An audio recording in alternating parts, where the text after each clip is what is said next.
Hello friends, मैं जामस बेटाबाद स्वागत करता हूं आप सभी का अपना YouTube channel learn with concept पे। आज हम पढ़ने वाले हैं एनसीईआरटी पर आधारित क्लास 11 की मैथ की प्रश्नावली 1.4 के सभी प्रश्न।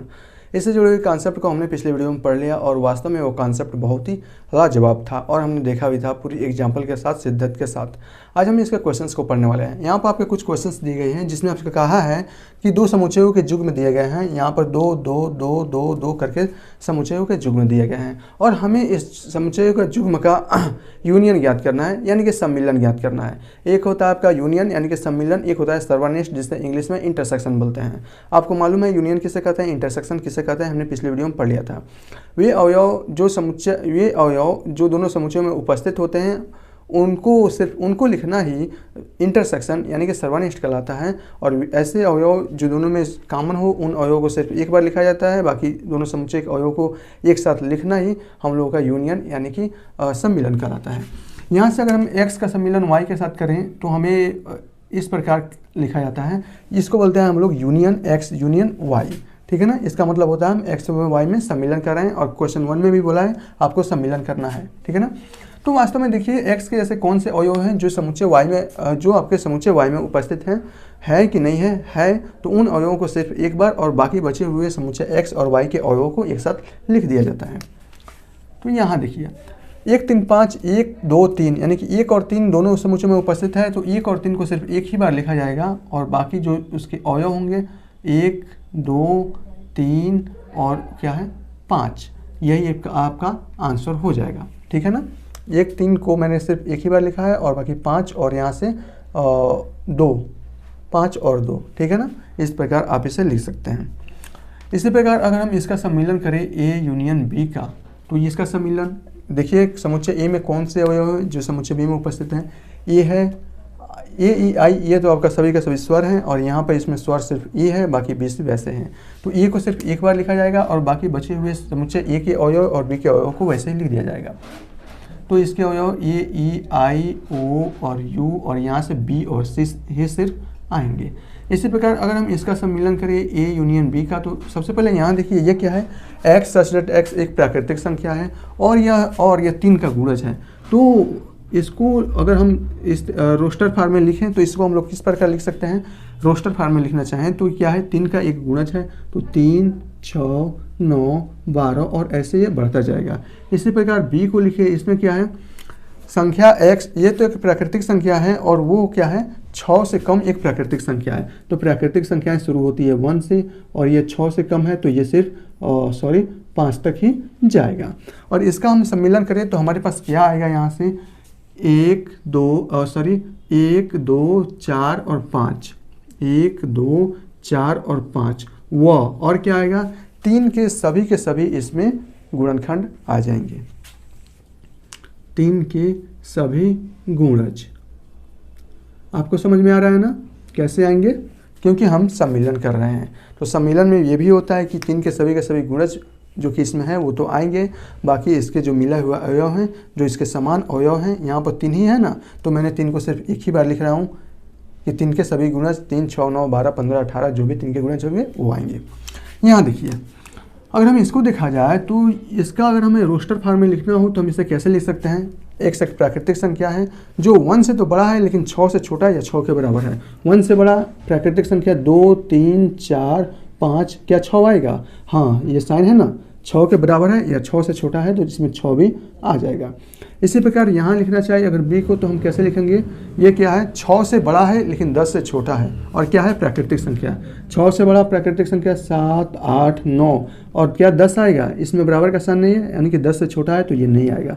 और इस प्रकार हम A यूनियन B का अगर सम्मिलन करें तो हमारे पास यहाँ से क्या आएंगे, ऐसे कोई अवयव है समुच्चय A का जो समुच्चय B में उपस्थित है, 2 3 4 5 6 7 8 9 नहीं है, तो समुच्चय A और B के वैसे ही अवयव को लिख दिया जाएगा।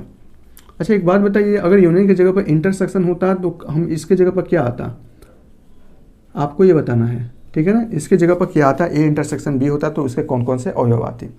यहाँ देखिए ये अब फाई क्या है, आपका रिक्त समुच्चय होता है। रिक्त समुच्चय ऐसा समुच्चय जिसका कोई अवयव ही नहीं है उसको हम लोग बोलते हैं रिक्त समुच्चय। जब इसका कोई अवयव नहीं है तो इसका हम लोग जब सम्मिलन करेंगे तो क्या आएगा, गुणधर्म कुछ मालूम है, गुणधर्म बताया था ना, यही समुच्चय आ जाता है 1 2 3। इस प्रकार इसका जो आंसर होगा वो इसका आंसर ये हो जाएगा और इसका आंसर आपका ये हो जाएगा और इस प्रकार आप बहुत सारे आंसर्स को लिख सकते हैं।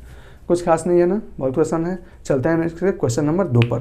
क्वेश्चन दिया गया है कि वास्तव में एक समुच्चय दो समुच्चयों के युग्म दिए गए हैं। इसमें पूछा है क्या ए उप सबसेट है बी का, या क्या है उप सबसेट का मतलब उप समुच्चय होता है, सबसेट का मतलब क्या होता है समुच्चय, और उप सबसेट का मतलब उप समुच्चय। क्या ए बी का उप समुच्चय है? अगर है तो आपको बताना है कि है या नहीं है। दूसरा ए यूनियन बी, हमें इसका सम्मिलन ज्ञात करना है। इसी प्रकार क्वेश्चन नंबर 3 में दो समुच्चय ऐसे आपको लेना है अपनी मर्जी से कि ए जो हो बी का उप समुच्चय हो और उस कंडीशन में ए और बी का सम्मिलन ज्ञात करना है। क्वेश्चन नंबर 4 में दिया है, यहाँ पर 4 समुच्चय दिए गए हैं ए बी सी डी और हमें इसका सम्मिलन ज्ञात करना है। कैसे करेंगे? बहुत ही आसान है। कितना आसान है? बहुत ही आसान है। चलिए हम इसको देखते हैं। सबसे पहले पहला, क्या ए बी का उप समुच्चय है? उप समुच्चय के लिए क्या चाहिए? समुच्चय ए के प्रत्येक अवयव समुच्चय बी में उपस्थित होना चाहिए। उस कंडीशन में हम कह सकते हैं कि ए बी का उप समुच्चय है। ठीक है, ध्यान रखिए। ए में कौन से अवयव है? A B. बी में कौन से अवयव है? ए बी सी। ए बी और ए बी सी, क्या ये समुच्चय ए के अवयव बी में उपस्थित है? हाँ है। तो ए बी का उप समुच्चय होगा? हाँ उप समुच्चय होगा। ये बात सही होगा। ए और बी का सम्मिलन ज्ञात करना है, तो सम्मिलन इसका क्या होगा? ए और बी उपस्थित है ना, इसलिए ए और बी को सिर्फ एक बार, बाकी बचे हुए अवयव को लिख दिया जाता है। तो ए और बी में कौन कौन से अवयव बचे? एक सी बचा। इस प्रकार आप इसका सम्मिलन ज्ञात कर सकते हैं और इसका आंसर जो होगा यही होगा। तीसरा में दिया है ए और बी ऐसे उप समुच्चय है कि ए यूनियन है। ए क्या है? उप सबसेट है, और सबसेट है किसका? बी का, यानी कि ए बी का उप समुच्चय है। आप चाहें तो ये एग्जांपल ले सकते हैं या अपनी मर्जी से कुछ भी ले सकते हैं, जिसमें से ए का कोई भी अवयव मान लीजिए 1 2 3 और 4 हैं, और बी के कोई भी अवयव मान लीजिए तो 1 2 3 4 तो होनी चाहिए। आप अपनी मर्जी से ए बी भी मान सकते हैं। और इस प्रकार ए यूनियन बी ज्ञात करना है, तो इसका सम्मिलन कर दीजिए। 1 2 3 4 1 2 3 4 उपस्थित हैं, तो 1 2 3 4 को सिर्फ एक ही बार लिखा जाएगा, बाकी बचे हुए अवयव आपका ए और बी है। इस प्रकार आप अपनी मर्जी से कुछ भी लिख सकते हैं। क्वेश्चन नंबर 4 में दिया है ए बी सी डी, यहाँ पर दिया गया है हमें ए यूनियन बी ज्ञात करना है। तो सबसे पहले हमें इतना का मान ज्ञात करना है, तो चलिए कर लेते हैं। ए यूनियन बी ऐसे कौन से ए के अवयव हैं जो समुच्चय बी में उपस्थित हैं? यहाँ देखिए 1 2 3 4 3 4 5 6, यानी कि 3 4 दोनों में उपस्थित हैं, तो 3 4 को सिर्फ एक ही बार लिखा जाएगा। 3 4 को एक ही बार लिख रहे हैं, बाकी बचे हुए अवयव 5 और 6 होंगे। ए यूनियन सी, इसमें देखिए 1 2 3 4 5 6 7 8 कोई अवयव उपस्थित ही नहीं है, कॉमन नहीं है, इसलिए इन सभी अवयवों को लिखा जाएगा। और क्या है आपका? 5 6 7 8। बी यूनियन सी 3 4 5 6 5 6 7 8, 5 6 दोनों उपस्थित हैं, सिर्फ एक बार लिखा जाएगा। इसके अवयव होंगे वास्तव में 3 4 5 6 और क्या होंगे? 7 8। ठीक है ना। बी यूनियन डी 3 4 5 6 7 8 9 10 कोई भी अवयव कॉमन नहीं है, इसलिए समुच्चय बी और समुच्चय डी को पूरे अवयव को लिखा जाएगा। तो ये हो जाएगा 3 4 5 6 7 8 9 10। ठीक है ना। यहाँ देखिए ए यूनियन बी कितना आया? 1 2 3 4 5 6, और सी क्या आपका? 5 6 7 8। तो इन दोनों में कोई कॉमन है क्या? 1 2 3 4 5 6 और 5 6 7 8, 5 6 कॉमन है ना, तो 5 6 को सिर्फ एक ही बार, बाकी इसके अवयव 7 8 को इसमें सम्मिलन कर दिया जाएगा।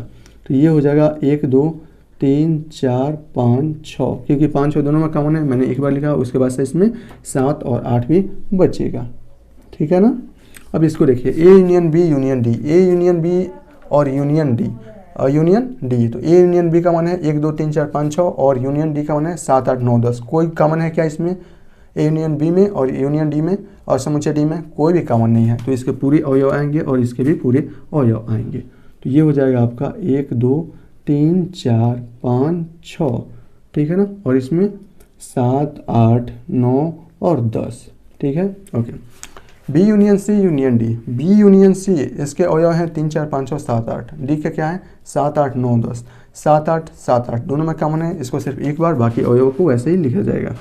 तो ये 3 4 5 6 और इसके 7 और 8, इसमें से 7 8 को अपने लिखा जाएगा, 9 और 10 बचा है, 9 और 10। इस प्रकार इसका सभी का सभी आंसर क्वेश्चन नंबर 4 का बहुत ही ऑब्वियसली बहुत ही अच्छे से आप दे सकते हैं। बढ़ते हैं हम क्वेश्चन नंबर 5 की ओर। ठीक है, हमें इसे मिटाना पड़ेगा, मैं इसे मिटा देता हूँ।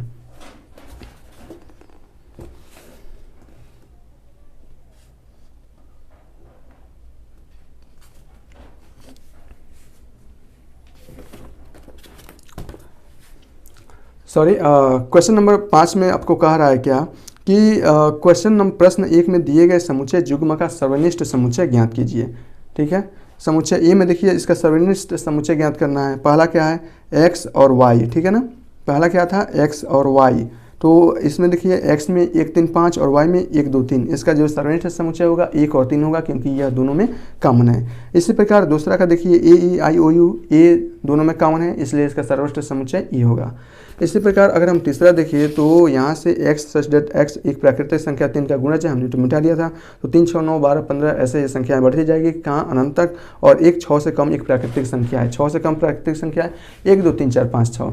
यानी कि समुच्चय 1 में तो 3 के गुणज है, और समुच्चय b में आपका क्या है, आपका 1 से 6 से कम प्राकृतिक संख्या है। यानी कि 1 2 3 4 5 6, इसमें भी 3 आ रहा है और उधर 3 के गुणज आ रहा है, इसीलिए इसका जो सर्वनिष्ठ समुच्चय होगा वो केवल और केवल 3 होगा। इसी प्रकार चौथा है कि एक प्राकृतिक संख्या है जो 1 से तो बड़ी है, 6 से छोटी है। यानी कि 2 3 4 5 6, 2 3 4 5 6, और इसमें क्या है, 6 से बड़ी है और 10 से छोटी है। इन दोनों में कोई कॉमन नहीं आएगा, तो क्या होगा आपका 2 3 4 5 6 और उसके बाद से 7 8 9, बस इतना आएगा। यही आपका है सर्वनिष्ठ। नहीं, इसमें क्या आएगा आपका 5, क्योंकि दोनों में कुछ कॉमन नहीं है ना, और हमें सर्वनिष्ठ ज्ञात करना है ना, समुच्चय तो ज्ञात नहीं है, यूनियन तो ज्ञात नहीं करना है। तो जब सर्वनिष्ठ ज्ञात करना है, इसका मतलब इंटरसेक्शन ज्ञात करना है, और इंटरसेक्शन के केस में उभयनिष्ठ अवयवों को एक बार लिखा जाता है। ठीक है ना, इसमें कुछ उभयनिष्ठ मिल ही नहीं रहा है, जब उभयनिष्ठ नहीं है तो इसके जगह पर आ जाएगा 5। ठीक है, ओके। पांचवा में है एक समुच्चय दिया गया है 1 2 3, और दूसरा समुच्चय b है जिसका मान है 5। 1 2 3 और एक क्या है आपका, एक क्या है, समुच्चय है जिसके अवयव 1 2 3 है, एक समुच्चय है जिसका कोई अवयव नहीं है, दोनों में कोई उभयनिष्ठ अवयव मिलेगा नहीं, तो फिर से क्या आ जाएगा 5। और हमने गुणधर्म में भी तो पढ़ा था कि आपके पास एक समुच्चय है, दूसरा समुच्चय आपका रिक्त समुच्चय है, तो दोनों का इंटरसेक्शन यानी कि सर्वनिष्ठ जब हम लोग ज्ञात करते हैं तो दोनों का मान क्या आता है, 5 आता है। ओके, क्वेश्चन नंबर 6 में आपका यहाँ पर 4 समुच्चय दिए गए हैं। ठीक है ना, और उसमें आपको क्या करने का है, सर्वनिष्ठ निकालना है। 2 समुच्चयों के बीच या 2 या 3 समुच्चयों के बीच उसके समुच्चयों के बीच सर्वनिष्ठ निकालना है। सबसे पहले देखिए ए इंटरसेक्शन बी। सर्वनिष्ठ का एक बार और मैं बता देता हूँ। सर्वनिष्ठ का मतलब ये होता है, यानी कि इंटरसेक्शन। इंटरसेक्शन वो होता है जो दोनों समुच्चय के अवयव अगर उभयनिष्ठ अवयव हैं, दोनों समुच्चय के उभयनिष्ठ अवयवों को एक समुच्चय में बंद करना ही सर्वनिष्ठ कहलाता है। ठीक है ना, यहाँ तक कोई प्रॉब्लम नहीं होनी चाहिए। हमें किस में निकालना है, ए और बी में सर्वनिष्ठ निकालना है। तो ए और समुच्चय ए के ऐसे कौन कौन से अवयव हैं जो समुच्चय बी में उभयनिष्ठ हैं। 3 5 7 9, 3 5 7 9 11, 7 9 11, 7 9 11, 7 9 11 दोनों में उभयनिष्ठ है ना, तो इसका जो सर्वनिष्ठ होगा वो हो जाएगा आपका 7 9 और 11। कोई प्रॉब्लम, यही आपका क्या हो जाएगा, आंसर हो जाएगा। बाकी अवयवों को नहीं लिखा जाता है, वो लिखा जाता है आपके यूनियन में। यहाँ देखिए बे इंटरसेक्शन सी, बे इंटरसेक्शन सी, 7 9 11 13, 11 13 15, दोनों में कॉमन क्या है, 11 और 13 है। तो इसका जो सर्वनिष्ठ आएगा यानी कि इंटरसेक्शन आएगा वो आपका 11 13 आएगा। A intersection C intersection D, यहाँ देखिए ए इंटरसेक्शन सी, पहले ए इंटरसेक्शन सी देखिए। ठीक है ना, ए इंटरसेक्शन सी देखिए, ए इंटरसेक्शन सी कितना है, 3 5 7 9 11, 11 13 15, इन दोनों में कॉमन क्या है, 11 है। तो ए इंटरसेक्शन कितना आएगा, 11 आएगा। बी इंटरसेक्शन डी देखिए, बी इंटरसेक्शन डी 7 9 11 13 15 और 17, इन दोनों में कोई उभयनिष्ठ अंक है, कोई भी उभयनिष्ठ नहीं है, अंक नहीं, अवयव नहीं है, तो इसका मान क्या आएगा, सिर्फ 5 रिक्त समुच्चय। यहाँ देखिए, इसको छोड़िए, यहाँ देखिए ए इंटरसेक्शन डी कितना है, ए इंटरसेक्शन डी 3 5 7 9 11 15 और 17, ये क्या है, बी इंटरसेक्शन डी था ना, बी इंटरसेक्शन डी 7 9 11 13, हाँ ठीक है ना। अब यहाँ देखिए ए इंटरसेक्शन डी, ए और डी में देखना है, 3 5 7 9 11 15 और 17, कोई भी उभयनिष्ठ अवयव दिखाई दे रहा है, नहीं दिखाई दे रहा है, तो इसका मान भी क्या आएगा, 5 आएगा। ठीक है, ओके। अब यहाँ देखिए बी इंटरसेक्शन डी का मान कितना है, 5, बी इंटरसेक्शन डी का मान कितना है, 5, और ए के साथ किसी भी समुच्चय के साथ जब 5 का इंटरसेक्शन किया जाता है, गुणधर्म आपको याद है ना जो हमने कल पढ़ा था, 5 बी इंटरसेक्शन क्या है आपका, ओ सॉरी यूनियन है ना यार, ये यूनियन है, सॉरी ना। चलिए हम इसको अब हम करते हैं, किसको, इसको कर लेते हैं। ये क्या हो गया, 11, ए इंटरसेक्शन क्या था, ए इंटरसेक्शन सी, अच्छा हाँ ए इंटरसेक्शन सी, इसका मान कितना आया, 11 आया। सबको हम लोग मझोला कोष्ठक में कर, इसको नहीं करेंगे मझोला कोष्ठक में, ये 5 आपका रिक्त समुच्चय है, जब इसको मझोला कोष्ठक में करेंगे तो ये किसी समुच्चय का अवयव बन जाएगा। ठीक है ना, ओके, यहाँ देखिए A intersection C intersection D, A intersection C कितना कहीं निकाले हैं क्या, ए इंटरसेक्शन सी का मान कितना है 11 है, ठीक है ना। और क्या है इंटरसेक्शन डी मतलब इसमें क्या आएगा, यहाँ देखिए अगर मैं इसको करूँ तो ये आपका है 11 और इंटरसेक्शन ये आपका क्या है 15 और क्या है आपका 17। इन दोनों में कोई उभयनिष्ठ है क्या, नहीं है, तो इसका मान भी कितना आएगा 5 ही आएगा, ठीक है ना। यहाँ देखिए बी यूनियन सी निकालिए सबसे पहले, बी और यूनियन सी 7 9 11 13, 11 और 13 2 कॉमन हो रहा है ना, तो इसका मतलब ये हो जाएगा सिर्फ B union C equal to हो जाएगा 7 9 11 और 13 और यहाँ से हो जाएगा 15 और इसके साथ आपको क्या निकालना है इंटरसेक्शन ए निकालना है, ठीक है ना। तो जब ए के साथ इंटरसेक्शन करेंगे, ए आपका है क्या, यहाँ देखिए A intersection B union C निकाल रहे हैं हम लोग, ठीक है ना। ए का मान कितना है 3 5 7 9 11, ठीक है ना। और इसके साथ इंटरसेक्शन और सी का मान, A intersection B union C का मान कितना है आपका 7 9 11 13 और क्या है 15। इन दोनों में कोई कॉमन है क्या, 3 5 7 9 11 7 9 11 ही कॉमन है, तो इसका मान जो आएगा वो 7 9 और 11 ही आएगा, ठीक है ना। ओके, और यही आपका आंसर हो जाएगा। यहाँ देखिए इसका मान निकाल लिया है, यहाँ देखिए बी यूनियन डी का मान कितना आएगा, तो यहाँ से हो जाएगा बी यूनियन और डी का जो मान आएगा, बी और डी 7 9 11 13 15 17, 7 9 11 13 15 और 17। आपको ये भी देखना है कि यूनियन निकाल रहे हैं कि इंटरसेक्शन, यूनियन है तब जाकर ये होगा। अब हमको क्या निकालना है, A intersection B union D. A intersection क्या है, ए का मतलब क्या है 3 5 7 9 और 11 और इसके साथ हम लोग को निकालना है इंटरसेक्शन और बी यूनियन डी कितना आ गया आपका 7 9 11 13 15 और 17 आया। इसके बीच में इंटरसेक्शन है तो इसका मान कितना होगा, दोनों समुच्चयों में से उभयनिष्ठ अवयव कौन कौन से हैं, 3 5 7 9 11 7 9 11 है ना, तो इसका मतलब ये भी आ जाएगा 7 9 और 11 और यही आपका आंसर हो जाएगा। यहाँ देखिए ए इंटरसेक्शन बी का मान कितना आया है, ये आया है 7 9 और 11 और इंटरसेक्शन बी इंटरसेक्शन सी का मान कितना आया है 11 और क्या आया है 13। बस इन दोनों का इंटरसेक्शन जब आप निकालेंगे तो 11 दोनों में कॉमन है तो सिर्फ निकल के आएगा 11 और यही आपका आंसर हो जाएगा। कोई प्रॉब्लम नहीं होनी चाहिए। यहाँ देखिए ए यूनियन डी, तो ए यूनियन डी तो सबसे पहले आपको निकालना पड़ेगा ना, तो ए यूनियन डी निकालेंगे यहाँ से तो क्या हो जाएगा, ए है और डी है, हम क्या निकाले हैं क्या, नहीं निकाले हैं ना। ए इंटरसेक्शन डी निकाले, यूनियन नहीं निकाला है। जब यूनियन निकालेंगे 3 5 7 9 11 और 15 17 ये भी आ जाएगा सब, 3 5 7 9 11 और 15 और क्या होगा 17। और क्या निकालना है B union C, B union C क्या निकाला है, बी यूनियन सी कहीं नहीं निकाला है ना, तो हम निकाल लेते हैं बी यूनियन सी। इसका मान देखिए कितना रहेगा, बी यूनियन सी 7 9 11 और 13 कॉमन है तो उसको सिर्फ एक बार, उसके बाद से 15। अब आपको क्या करना है ए यूनियन डी और उसके बाद से इंटरसेक्शन बी यूनियन सी निकालना है, ठीक है ना। इसका मतलब यह हो जाएगा 3 5 चलिए दोनों में कर लेते हैं, हमें इंटरसेक्शन निकालना है ना, तो क्या आएगा यहाँ से देखिए दोनों में कुछ कॉमन है, 3 5 7 9 11 15 17, 7 9 11 15, 7 9 11 15, 7 9 11 15 कॉमन है, इंटरसेक्शन है ना, तो सिर्फ यही आएगा 7 9 11 और 15 और यही आपका आंसर हो जाएगा। इस प्रकार आप इसे बहुत ही इजी वे से कर सकते हैं। तो चलिए फ्रेंड चलते हैं क्वेश्चन नंबर 7 पर। क्वेश्चन नंबर 7 में आपका यहाँ पर कुछ समुच्चय दिए गए हैं और फिर उसके बदौलत हमें क्या करनी है, इसका सर्वनिष्ठ ज्ञात करनी है। तो चलिए देखते हैं कि इसका सबसे पहले कहा क्या है, ठीक है ना। यहाँ कहा है कि एक समुच्चय ये है जिसके अवयव कुछ इस प्रकार हैं कि उसके अवयव क्या है, एक प्राकृतिक संख्या है। तो सबसे पहले यह आपका समुच्चय निर्माण विधि में दिया गया है, तो सबसे पहले हम इसको क्या करेंगे, सबसे पहले हम इसको रोस्टर फॉर्म में करेंगे, ठीक है ना। तो चलिए हम सबसे पहले इसको रोस्टर विधि में लिख लेते हैं। तो रोस्टर विधि में लिखेंगे तो इसके कौन कौन से अवयव आएंगे, ये एक प्राकृतिक संख्या है, प्राकृतिक संख्या 1 से शुरू होती है और इस प्रकार पूरी संख्याएं बढ़ती जाती है और इस प्रकार की जो संख्याएं होती है उसको प्राकृतिक संख्या कहते हैं, ठीक है ना।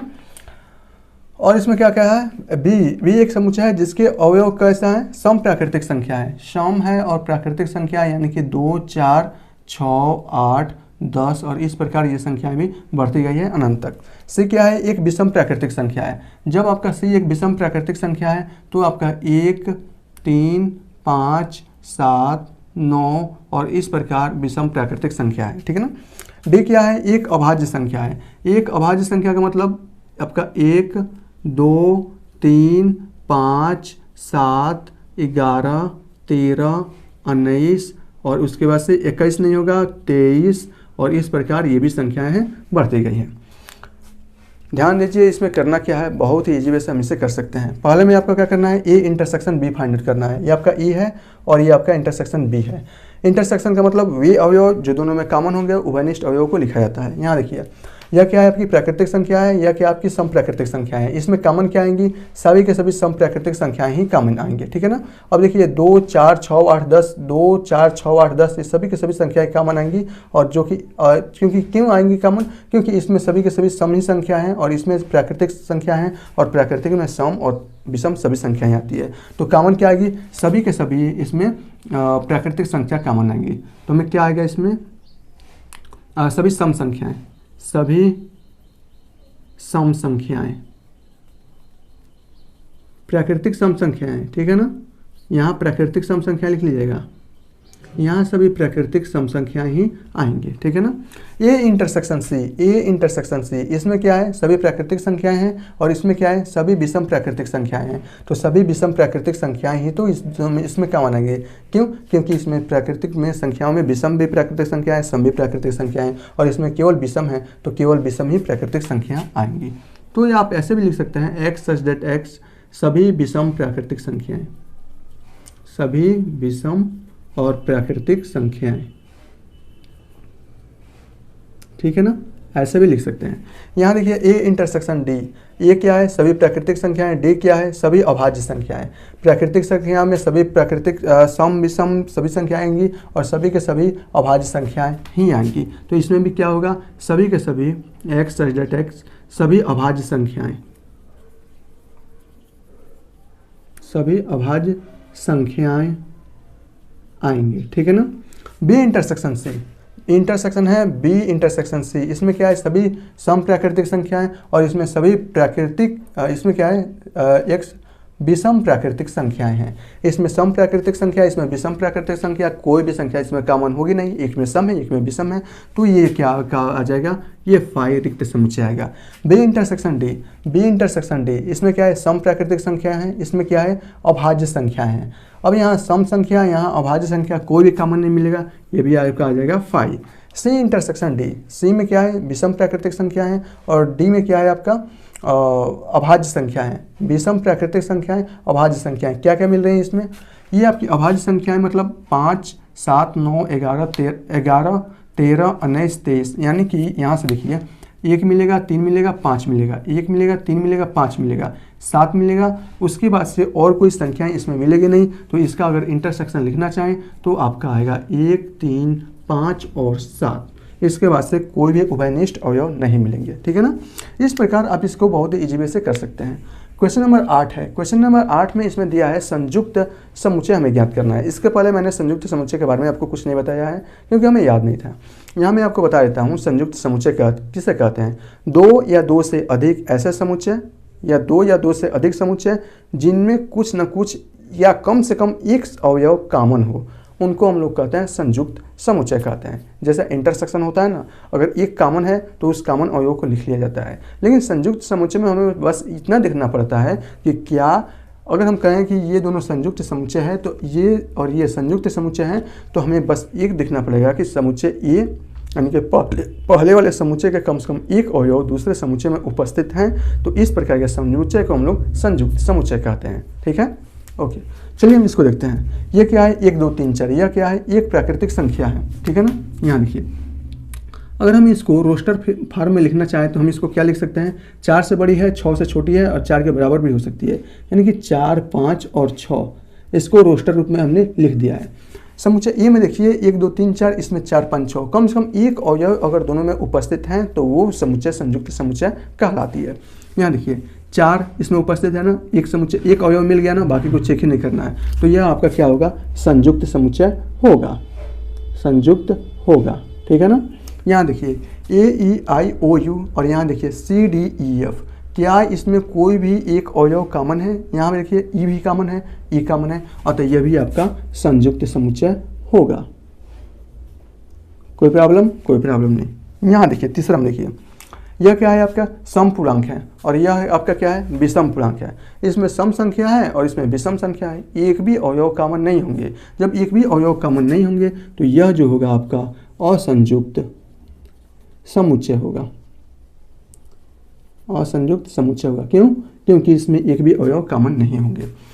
क्वेश्चन नंबर 9 में आपका 1 2 3 4 समुच्चय दिया गया है और इसके बीच में कुछ अवयव दिया गया है। हमें क्या करना है, घटाना है। अंतिम के 4 को मैंने छोड़ दिया है आपके लिए, आपको वो करना है और ये वाला मैं बता देता हूँ। घटाया कैसे जाता है, किस में से घटा रहे हैं? आपके पास दो समुच्चय है, ए में से बी को घटा रहे हैं या बी में से ए को घटा रहे हैं, दोनों के मान अलग अलग आते हैं, बराबर नहीं आते हैं। समुच्चय तो है नहीं कि बराबर आएंगे, यूनियन तो है नहीं। यहाँ देखिए ए में से बी को घटा रहे हैं, यानी कि ए के ऐसे अवयव जो समुच्चय बी में उपस्थित हैं उनको छोड़कर ए के प्रत्येक अवयव को लिखा जाता है।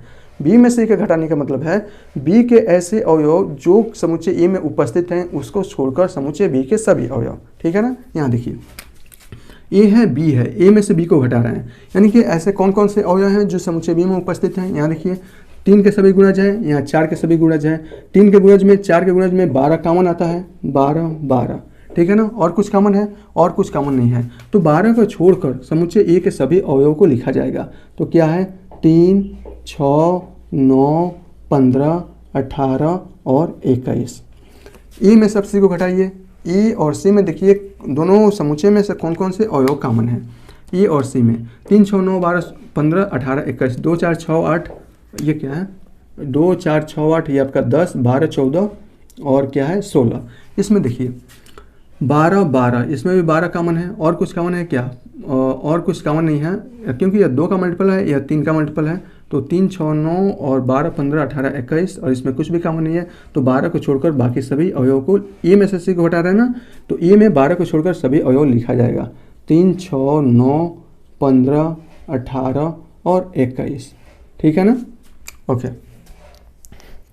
यहाँ देखिए ए में से डी को घटा रहे हैं, ए में से डी को घटा रहे हैं, इन दोनों में कॉमन क्या है, 5 10 15 20, इनमें से कॉमन क्या है 15 15, इसमें भी है 15 इसमें भी है, तो 15 को छोड़कर समुच्चय ए के सभी अवयव। तो ये हो जाएगा 3 6 9 12 18 और 21। बी में से ए को घटाइए, ये क्या है आपका बी और ये क्या है आपका ए, दोनों में 12 कॉमन था, तो 12 को छाँट कर सब बी के सभी अवयवों को लिखा जाएगा। क्या है आपका 4 8 16 और 20। सी में से ए को घटाइए, सी में से ए को घटाइए, सी और ए में दोनों में से कुछ कॉमन है क्या, 2 4 6 8 10 12 14 16, 3 6 9 12 15 18 21, यानी कि 12 12 कॉमन है। ठीक है ना। तो 12 को छोड़कर सभी अवयवों को लिखा जाएगा।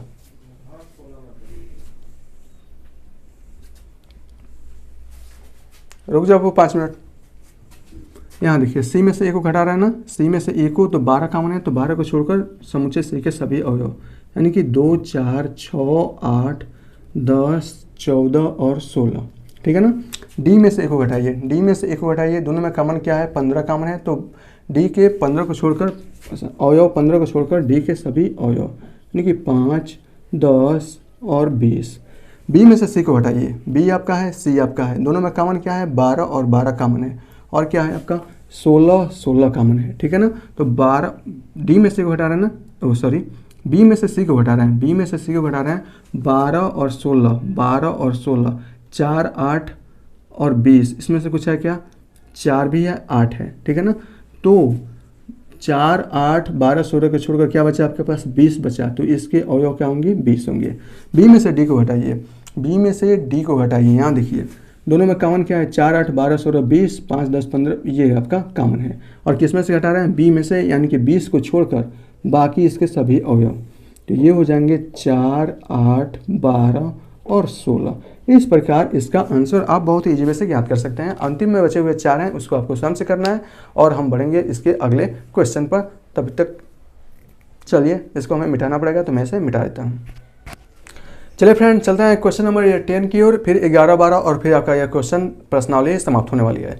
क्वेश्चन नंबर 10 में आप यहाँ देख रहे हैं कि दो आपके पास समुच्चय दिया गया है। हमें क्या करना है, पहले में से दूसरे को घटाना है, फिर दूसरे में से पहले को घटाना है, और फिर पहले और दूसरे का सर्वानिष्ट यानी कि इंटरसेक्शन फाइंड आउट करना है। तो चलिए हम लिखते हैं। घटाने की विधि हम लोग जान गए हैं। एक्स में से वाई को घटाना है। कौन कौन से अवयव जो वाई में उपस्थित हैं, ए बी सी डी और एफ डी बी और जी, बी उपस्थित है ना, तो बी को बस आप लोग को छांट देना है और फिर समुच्चय एक्स के सभी अवयव को लिखना है। तो मैं लिख देता हूँ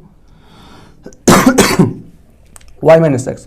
अब मैंने y में से x को घटाना है, तो b दोनों समुच्चय में क्या है, कॉमन है, तो इन दोनों समुच्चयों को में से इस समुच्चय y में से b को निकालकर समुच्चय y के सभी सदस्यों को मैं लिख दे रहा हूँ। तो f है, d है और हमारा एक g है।